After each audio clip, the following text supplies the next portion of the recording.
দাম বাড়াইলে হয়তো পাম্পে বেশি করে তেল দিবে। এখন যেভাবে যুদ্ধ চলতেছে হতেও পারে। বাংলাদেশ নরমালি 14-15 দিন 27-28 দিনের অক্টেন 14-15 দিন ডিজেলই মজুদ থাকে। মধ্যপ্রাচ্যে ইরানকে ঘিরে যুদ্ধ পরিস্থিতির প্রভাব পড়তে শুরু করেছে বাংলাদেশের জ্বালানি বাজারেও। সকাল থেকেই রাজধানীর পেট্রোল পাম্পগুলোতে দেখা গেছে তেল নিতে আসা যানবাহনের দীর্ঘ সারি। ঘন্টার পর ঘন্টা লাইনে দাঁড়িয়ে থাকতে হচ্ছে চালকদের। ইরানের যুদ্ধ হচ্ছে, ইরাকের যুদ্ধ হচ্ছে, এই জন্য বাংলাদেশে এখন 300 টাকার উপর তেল দেয় না। বিভিন্ন পাম্পে ঘুরে ঘুরে আসতেছে, প্রচুর জ্যাম, লাইন ধরে তেল নেওয়া লাগছে। তেল স্টক আছে হয়তো, কিন্তু দিচ্ছে না। যেমন হয়তো দাম বাড়াইলে হয়তো পাম্পে বেশি করে তেল দিবে। ভবিষ্যৎ হোক নিরাপদ, বিনিয়োগ হোক বিশ্বস্ত, আর আমার পছন্দ সল্ট বে। ওয়েলকাম টু সল্ট বে। গতকাল 6 মার্চ থেকে রাজধানীর বিভিন্ন এলাকায় পেট্রোল পাম্পগুলোতে ভিড় বাড়তে থাকে। সেই ভিড় চলে মধ্যরাত পর্যন্ত। 300 টাকা করে তেল দিচ্ছে। আসলে মানে কি বলবো, এখনো তো সীমিত কিছু হয় না, তারপর ওরা সিন্ডিকেট করে মানে সবকিছু ক্রাইসিস বাজা দিচ্ছে সবাই। আমাদের বাংলাদেশ তো রিসেন্টলি তো একটা নিউজ শুনলাম যে আপনার তেলের সংকট চলতেছে, বা এক মাস পর্যন্ত তেল মজুদ আছে, এই কারণে আসলে এত লাইন করে। এটা আসলে একটা হয়রানি তো হচ্ছে। এখন কতদিন চলা যায় দেখি, এখন সেটা তো বলতে পারছি না। হতেও পারে, কারণ পুরা দুনিয়ার যে অবস্থা এখন, যেভাবে যুদ্ধ চলতেছে, হতেও পারে। তেলের সম্ভাব্য সংকট ও দাম বাড়ার আশঙ্কায় অনেকেই আগেভাগে তেল সংগ্রহ করতে ছুটছেন তেল পাম্পে। এ কারণেই প্রায় সব পাম্পেই দেখা গেছে যানবাহনের দীর্ঘ সারি।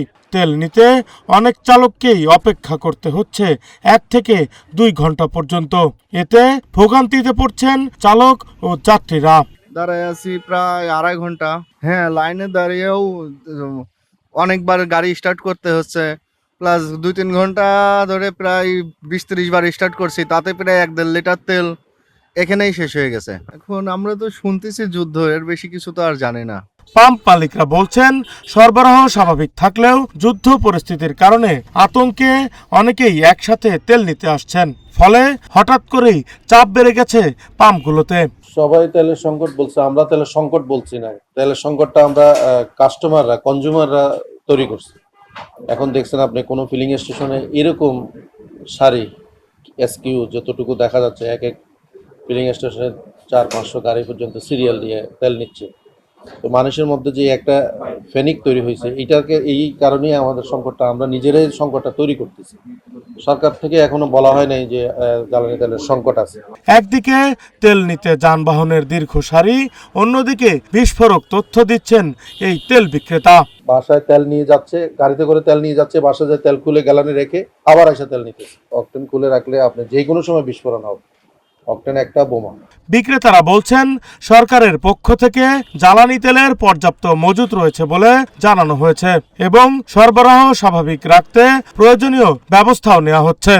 সরকারিভাবে যতটুকু বলছে যে আমরা মালয়েশিয়া থেকে আমাদের কিছু তেল আসে, সিঙ্গাপুর থেকে আসে, চীন থেকে আসে, ওগুলি হরমুজ প্রণালী ছাড়াই আসতে পারবে। মালয়েশিয়ার যে তেলটা সেটা আসবে।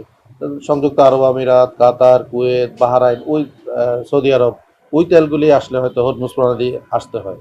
বাট আমরা এই প্রসেসগুলিও আছে, আমাদের চুক্তিপত্র আছে ওদের সাথে। রাকিব হাসান, রূপালী বাংলাদেশ, ঢাকা।